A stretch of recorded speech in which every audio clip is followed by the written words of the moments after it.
Lastly, following this, we have Holy Kalamafuck, which I cannot tell you what the sample is on this one, but it sounds like some old school dance hall flip. It's pretty cool. Not the typical style and groove you expect out of an RTJ song, but LP wraps it in so many layers of reverb and gloomy buzzing synthesizers, it fits the bill. There's also a lot going on with this track outside of this first leg, because at the midway point there is a sort of trappy beat switch that features some strange vocal samples soaked in delay, as well as some tribal drums at one point. While the first leg was strange to me at first, the more I listen to it, it's really the second half of the song that falls flat for me a little bit. It is less hype in tone. The super spacious instrumental doesn't really support LP's relentless flow all that well. Killer Mike's flow does make better use of all of the room in the instrumental, but there's this really cool rising series of chords underneath his voice that make it feel like the song is leading to something or building up to something, but it just ends up being like a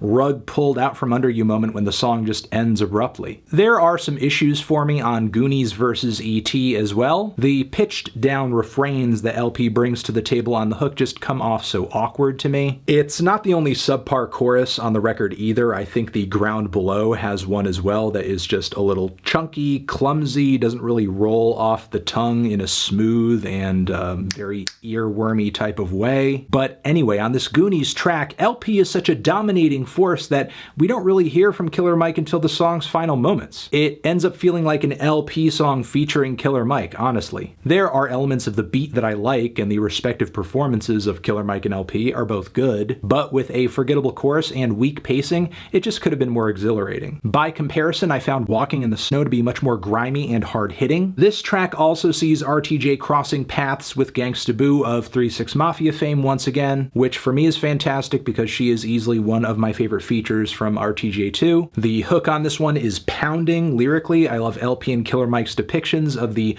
world as it be, with LP saying, "This whole world's a shitmo, filled to the brim like Gitmo. When you think it don't get molo, it limbo till the sticks on flow." Meanwhile, Killer Mike's massive and very cohesive verse on this track, which you can see on your screen here, is even more unapologetic. It's as if he had written all of this right as the protests in Minnesota were kicking off. I also felt the same way about some of LP's bars on the track Just, which in my opinion is maybe the smoothest song that Run the Jewels has ever created. One of their most radical tracks as well, but I guess that's the effect that you have when you feature Pharrell Williams and Zach from Rage Against the Machine on the same song. That Slave Masters Posin' on Your Dollar refrain is also the production. It is minimal, it is stripped back, but it is so freaking good. That bouncing bass, the skittering hi-hats, the chilly vocals, those harmonies, those vocal harmonies, for the few moments that they pop up,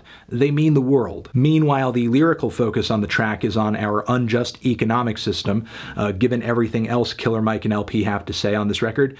Not surprised that they would have an opinion on that. We then have an excellent 1-2 punch at the very end of the record, closing with the dramatic pulling the pin that has some heart-wrenching vocals from Mavis Staples on the chorus, some weepy and strange guitar embellishments from Josh Homme of Queens of Stone Age fame. Lyrically, this track is about spirituality, existence, the corruption of our world, the human condition. It is one of the most self-serious, grim, and dark songs I think RTJ has ever put out. Given that these are topics that Killer Mike and LP aren't exactly shy about, that's kind of saying something. We then have a massive finisher with a few words for the firing squad. Given the title, I think you can expect this track doesn't exactly paint the rosiest picture. Lyrically, LP and Killer Mike seem like they are writing or rapping their last words. Also, along this song's pretty lengthy runtime, lengthy for Run the Jewels anyway, LP really builds things up epically with the production, especially in the first leg where you have this 3/4 time signature with these pulsating chords, some sax building up, there's strings in it too. It sounds like I'm listening to really just like a progressive rock band or something, not so much a hip-hop production. The progression of it is wild, intense. There are some real emotional emotional highs at this point, but then the track suddenly transitions into a weird country rap-ish outro that depicts Killer Mike and LP as these outlaw types. Yankee and the Brave, Yankee being, you know, the guy from New York, and the Brave being the guy from the home of the Atlanta Braves. And it's a very colorful finish to the record, and I guess brings a moment of levity post this very dark series of tracks. Thought this was a great album overall. Loved it. I think it is easily one of Killer Mike and LP's best. There are a few so-so cuts in the track list, sure, and maybe most of what's here is nothing groundbreaking for RTJ, but I can't deny that this record is an improvement on many fronts, even if it is just a slight one. So if this record is RTJ fine-tuning a bit, it's some great fine-tuning in my view. I am feeling a decent to strong 8 on this one. Transition, have you given this album a listen? Did you love it? Did you hate it? What would you rate it? You're the best, you're the best. What should I review next?